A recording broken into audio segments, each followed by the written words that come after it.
बिस्मिल्लाहिर्रहमानिर्रहीम अस्सलामु अलैकुम वरहमतुल्लाहि वबरकातुह। वेलकम माई यूट्यूब चैनल हाफिज़ शफीक। मौजूद सामिन, उम्मीद करता हूँ कि सब खैरियत और आफ़ियत के साथ होंगे। अल्हम्दुलिल्लाह, नूरानी कहदे के आखिरी चंद सफ़हात आप हजरात के सामने सबकन ज़िक्र किए जा रहे हैं। अगर आप कुरान को सही तजवीद के साथ पढ़ना और सीखना चाहते हैं तो ये वीडियोज़ आपके लिए बहुत ही मुआवन और मददगार साबित होंगी, क्योंकि हमारा मकसद आपके सामने चंद अल्फाज पढ़ना ही नहीं होता, चंद लाइनें पढ़ना ही नहीं होता, बल्कि हमारा मकसद आपके सामने उन तमाम अल्फाज से और लाइनों से वो तमाम उसूल व ज़वाबत और तजवीदी कवानीन बताने होते हैं जिनको मद्देनज़र रखकर आप बकिया कुरान की सही तरीके से तिलावत कर सकते हैं। अगर आप 24 घंटे में से 5 से 7 मिनट निकाल कर हमारी वीडियोज़ को सुनना शुरू कर दें तो इंशाअल्लाह चंद दिनों के अंदर आप कुरान को सही तजवीद के साथ पढ़ना सीख जाएंगे, क्योंकि हम बुनियादी चीज़ें जो हर मुसलमान को कुरान पढ़ने के लिए आनी चाहिए, मिसाल के तौर पर ज़बर ज़ेर पेश, दो ज़बर दो ज़ेर दो पेश, खड़ी ज़बर खड़ी ज़ेर उल्टा पेश, हरूफ मद्दा, लीन, वक्फ, साकिन, कलकला, गुन्ना, मद, शद, ये बुनियादी चीज़ें हैं। ये हर मुसलमान की जो कुरान पढ़ने वाला है उसकी ये ज़रूरत है। और अगर आप नहीं भी पढ़े हुए तब भी अगर नए सिरे से आप कुरान सीखना चाहते हैं तो इंशाअल्लाह हमारा चैनल आपके लिए इस चीज़ की आपको ज़रूर हेल्प फराहम करेगा। तो आइए आज का सबक शुरू करते हैं। अऊज़ु बिल्लाहि मिनश शैतानिर रजीम। बिस्मिल्लाहिर्रहमानिर्रहीम।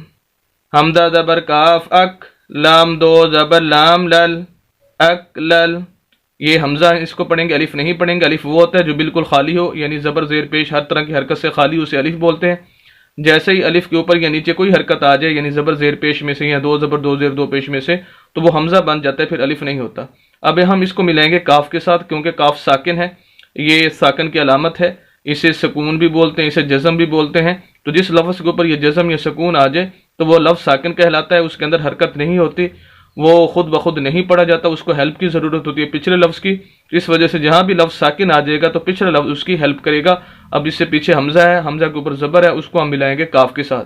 हमदा ज़बर काफ अक, आगे हम दो ज़बर है लाम के ऊपर और उसके आगे अलिफ है, अलिफ खाली है, इसको हम नहीं पढ़ेंगे। हम इस दो ज़बर को जो लाम के ऊपर है इसको मिलाएंगे अगली लाम के साथ, क्योंकि लाम के ऊपर फिर शद है। ये साकिन की अलामत थी और ये शद है। जिस लफ्ज़ के ऊपर भी शद आ जाए उस लफ्ज़ को 2 मरतबा पढ़ा जाता है।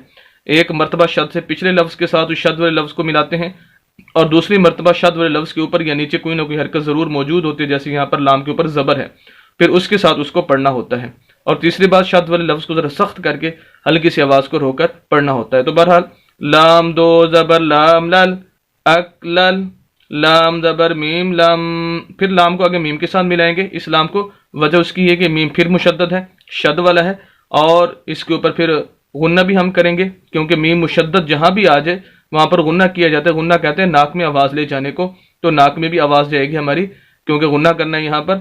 लाम ज़बर मीम लम, अकलम, मीम। अच्छा, अब यहाँ पर जो आगे लफ्ज़ है मीम के ऊपर 2 ज़बर पढ़ने हमने, उसके अब 2 तरीके हैं। एक तो ये है कि हम यहाँ पर वक्फ कर लें, एक सूरत तो ये है। दूसरी सूरत ये है कि हम इसी मीम को फिर आगे मिलाएं वाव के साथ, क्योंकि वाव मुशद्दद है, तो इसके साथ वक्फ करेंगे, उसका और तरीका है, और बिना वक्फ के पढ़ेंगे उसका और तरीका है। पहले हम वक्फ कर लेते हैं। यहाँ पर अगर हम वक्फ करना चाहें तो किस तरह पढ़ेंगे वो आपको बता देता हूँ। हम यहाँ पर लाम को मीम के साथ मिलाया, फिर मीम के ऊपर 2 ज़बर, मीम 2 ज़बर मन, अकलम मन, अकलम मन। यहाँ पर हम गुन्ना करेंगे। अब यहाँ पर वक्फ करेंगे, आयत पूरी होगी, ये सांस तोड़ना है। इसका उसूल समझ लीजिए वक्फ का। यहाँ पर अगर किसी लफ्ज़ के ऊपर 2 ज़बर और आखिर में अलिफ आ जाए तो वक्फ की हालत में 1 ज़बर और अलिफ पढ़ा जाएगा पूरे कुरान के अंदर, और ये बहुत ज़्यादा इस्तेमाल होते हैं इस तरह के अल्फाज। अगर किसी लफ्ज़ के आखिर में 2 ज़बर और आगे अलिफ आ जाए तो 1 ज़बर और अलिफ पढ़ा जाएगा। अब लम मन से हमारा लफ्ज़ हो जाएगा लम्मा, अकलम्मा, और ये फिर अलिफ मद्दा बन जाएगा। अलिफ, इस अलिफ को फिर हम खींचेंगे, क्योंकि अलिफ मद्दा ऐसा अलिफ जिसके पिछले लफ्ज़ के ऊपर ज़बर आ जाए उसे अलिफ मद्दा बोलते हैं। अलिफ मद्दा, वाव मद्दा और या मद्दा, ये 3 हरकतें होती हैं। ये जहाँ पर भी आ जाए तो उस लफ्ज़ को लंबा किया जाता है। तो मीम को इस वजह से फिर हम लंबा करेंगे वक्फ की हालत में, क्योंकि ये इसके आगे अलिफ है और ये अलिफ मद्दा है। अकलम्मा। दूसरी सूरत, अगर हम यहाँ पर वक्फ नहीं करते, हम इस मीम को मिलाएंगे आगे वाव के साथ, फिर हम जोड़ करेंगे मीम 2 ज़बर वा माऊ, अकलम واو زبر وا اکلا لما وا تا پیش تو و تو حاضر باحب ہا کو ہم با کے ساتھ کیونکہ با کے اوپر شد ہے با پیش واو بو و تو حبو یہ با کو ہم لمبا کر رہے ہیں وجہ یہ ہے کہ اس کو ہم واو کے ساتھ ملا رہے ہیں اور یہ واو مدہ ہے جیسے الف مدہ کے بارے میں بتایا اس طرح واو مدہ ایسی واو ساکن جس کے پچھلے لفظ کے اوپر پیش ہو قرآن کے اندر جہاں بھی واو ساکن اور اسے پیچھے والے لفظ کے اوپر پیش آ جائے اسے واو مدہ کہیں گے اور ایسے لفظ کو ہم لمبا کر کے پڑھیں گے وَتُحِبُّ نون زبر لام نل الف خالی ہے اس کو نہیں پڑھیں گے وَتُحِبُّونَ میم زبر الف ما یہ پھر الف مدہ آ گیا میم کے آگے الف ایسا الف جس کے پیچھے لفظ کے اوپر زبر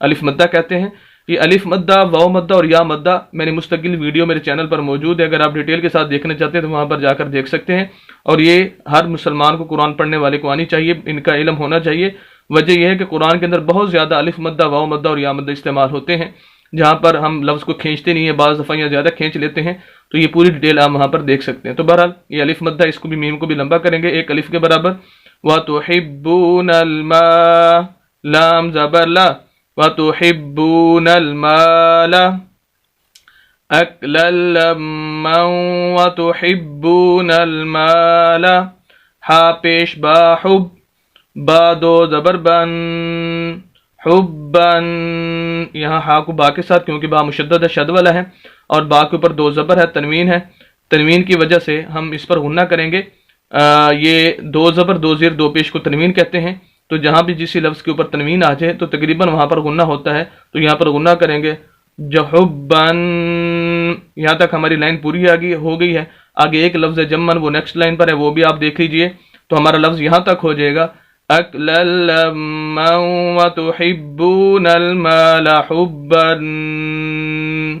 یہ اسی سبق کا یہ آخری لفظ ہے جیم زبر میم جم میم دو زبر من جمن حبن جمن اب یہاں پر ہماری آیت پوری ہوگی اب وقف کریں گے تو آخری حرف کے اوپر دو زبر اور آگے الف ہے تو وہی اصول جو پیچھے بتایا گیا ایک زبر اور الف والا وہی یہاں پر پایا جائے گا تو وقف کی حالت میں ہمارا لفظ ہو جائے گا جم من سے جم الف مدہ بن جائے گا میم کو لمبا کریں گے جم حبن جم امید کرتا ہوں کہ آج کا جو سبق یا لفظ آپ کے سامنے پڑے گے ان کو بخوبی سمجھ چکے ہوں گے اور خصوصاً آپ حضرات کے سامنے جو اصول و ضوابط اور تجویدی قوانین بتائے گئے آپ کو ان کو بھی اب بخوبی سمجھ چکے ہوں گے مزید اسلامی ویڈیوز کے لیے اور قرآن کو صحیح تجوید کے ساتھ پڑھنے کے لیے ہمارے یوٹیوب چینل حافظ شفیع کو ضرور سبسکرائب کیجئے صدقہ جاریہ سمجھ کر ہماری ویڈیوز کو شیئر بھی کیجئے ملتے ہیں نیکسٹ ویڈیو کے اندر کل انشاءاللہ اجازت دیں اللہ حافظ